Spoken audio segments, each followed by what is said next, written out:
বেশি উর্দু ভাষাটা বলে না, এখানে আসলে পাঞ্জাবি ভাষাটা বেশি ইউজ হয় নর্মালি বেসিক্যালি।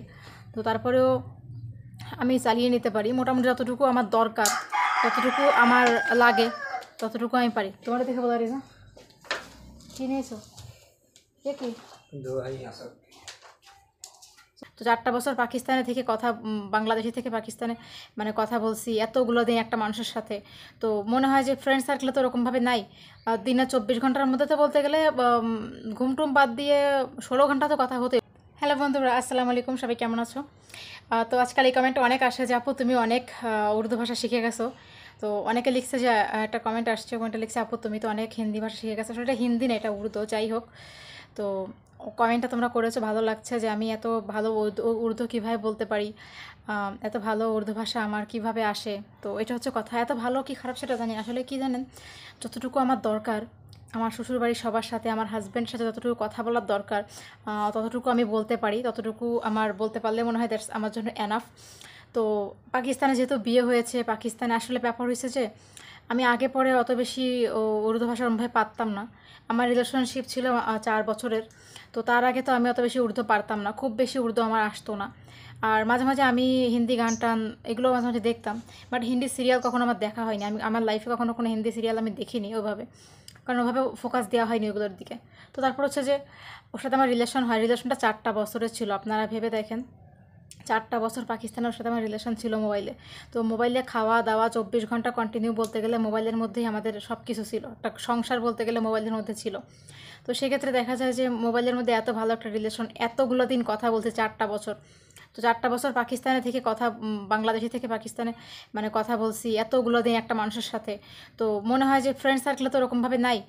দিনে 24 ঘন্টার মধ্যে তো বলতে গেলে ঘুমটুম বাদ দিয়ে 16 ঘন্টা তো কথা হতোই ওর সাথে আমার। তারপরে কলেজে গেলে মোবাইল ব্যাগে থাকতো অলওয়েজ। তো এগুলো করতে করতে মোটামুটি শিখে গেছি, যেহেতু অনেক দিনের রিলেশন, অনেক পুরনো রিলেশন, কথা বলতে বলতে হয়ে যায়। নর্মালি একটা মানুষ দেখা যায় কি একটা দেশে গেলে, নর্মালি একটা মানুষ একটা দেশে গেলে দেখা যায় 1 বছর সময় লাগে, তারপরে কিন্তু ভাষা শিখে যায়। 1-1.5 বছর সময় লাগে, ভাষা কিন্তু শিখে যায়। তো বিদেশে গেলেও মানুষের কিন্তু কাজকর্মের সূত্রে ভাষা শিখে যায়, তাই না? কিন্তু আমার পাকিস্তানে এই যে দেখো এতগুলো দিনের সম্পর্ক, এতগুলো দিনের তো সেখান থেকে আমি নিজেও মানে শিখে গেছি। মানে ভাষার একটা ব্যাপার থাকে, ভাষা আসলে শেখা যায়।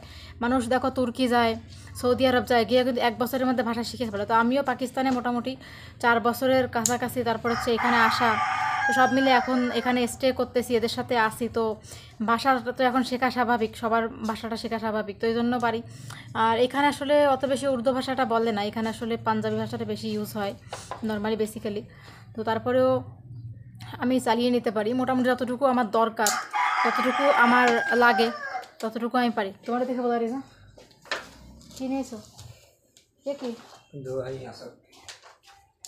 তো এই হচ্ছে ব্যাপার। কাজ শেষ, কাম খতম হয়ে। তো এই মিলে আছে সবার সাথে আমার সম্পর্ক। আর আমার পরিবারের সাথেও আমি কথা বলি। লেখা रहा ना थोड़ा सा उसको, तुम्हें देख के बुला रही है। তো এই হচ্ছে ব্যাপার, সবার সাথে কথা বলতে বলতে হয়ে যায়। একটা জায়গা হয় কি, থাকতে থাকতে হয়ে যাবে। এখন তো পাকিস্তানে আমি থাকি, তো এখন তো পাকিস্তানে থাকি, এখন তো ভাষাটা কোনো অসুবিধার ব্যাপার না। এখন তো ভাষাটা আমার আসবেই, কারণ থাকতেছি এতগুলো দিন, 2 বছর হয়ে গেছে। 4 বছর বাংলাদেশে, 2 বছর এখানে, তো 6 বছরের অলরেডি ডান হয়ে গেছে।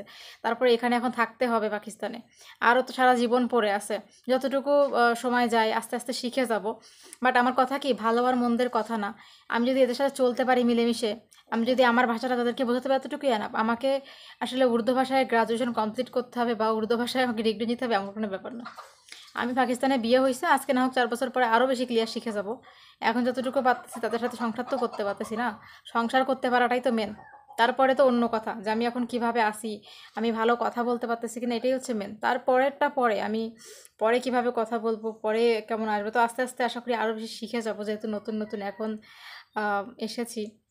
আর আমি উর্দু ভাষা, আমাকে আগেও অনেকে বলতো আপু তুমি আগে থেকে কি পারতা, এভাবে ক্লিয়ার কীভাবে পারো, অনেকে বাংলাদেশে বসে বলে। আসলে এটা আসলে হয়ে যায় থাকতে থাকতে সবার সাথে কথা বলতে, কারণ এখানে তো বাংলাদেশি কেউ নেই। আমার তাদের সাথেই কথা বলতে হয় উর্দু ভাষা, তাদের সাথেই কমিউনিকেট করতে হয় 24 ঘন্টা। আমার সঙ্গে তো আর কেউ থাকে না, তারাই আমার সঙ্গে থাকে। তাদের সাথেই আমার সবসময় কথা বলতে হয় বাড়িতে। দেখেন এতগুলো মানুষ, শ্বশুর শাশুড়ি দেবর যা, তো সবার সাথে সবসময় কথা বলতে বলতে তো হয়ে যায়। আর আমার এখানে তো কোনো বাংলাদেশি কথা বলার সুযোগ নেই। যতটুকু আমি ব্লগস বানাই আপনাদের সাথে এইটুকুই বাংলা কথা বলি আমি। এর বাইরে তো আমার বাংলা কথা বলার কোনো অপশন নেই। আর বা আমার ফ্যামিলি মেম্বার সাথে আমার ওইভাবে কথা হয় না, ফ্যামিলি মেম্বার কেউ নেই, কারণ আমার মা নেই। আর ওইভাবে ফ্যামিলি মেম্বার কেউ নেই আমার যে কথা বলবো। আমি দিনের মধ্যে মনে হয় যে বাংলাদেশে একদিন সপ্তাহে হয়তো 1-2 বার কথা বলি আমার ছোটো ভাইয়ের সাথে, এরকম। বাংলাদেশে আমার কথাবার্তা হয় না কারোর সাথে, ওইভাবে কেউ নেই বেসিক্যালি বলতে গেলে। তো এই হচ্ছে বন্ধুরা ব্যাপার। আমি থাকতে থাকতে শিখে গেছি ভাষা, আর আগে থেকে পারতাম না, অল্প একটু পারতাম, কিয়া হুয়া কিয়া বাত এই হালকা হালকা পারতাম। বাট রিলেশনশিপে যাওয়ার পর থেকে আস্তে আস্তে করে সবই শিখে গেছি। এখন মোটামুটি উর্দু থেকে শুরু করে পাঞ্জাবি ভাষা সবই মোটামুটি পারি, যতটুকু চলার মতো দরকার আর কি পারি। So thank you so much তোমার কমেন্টটা করার জন্য।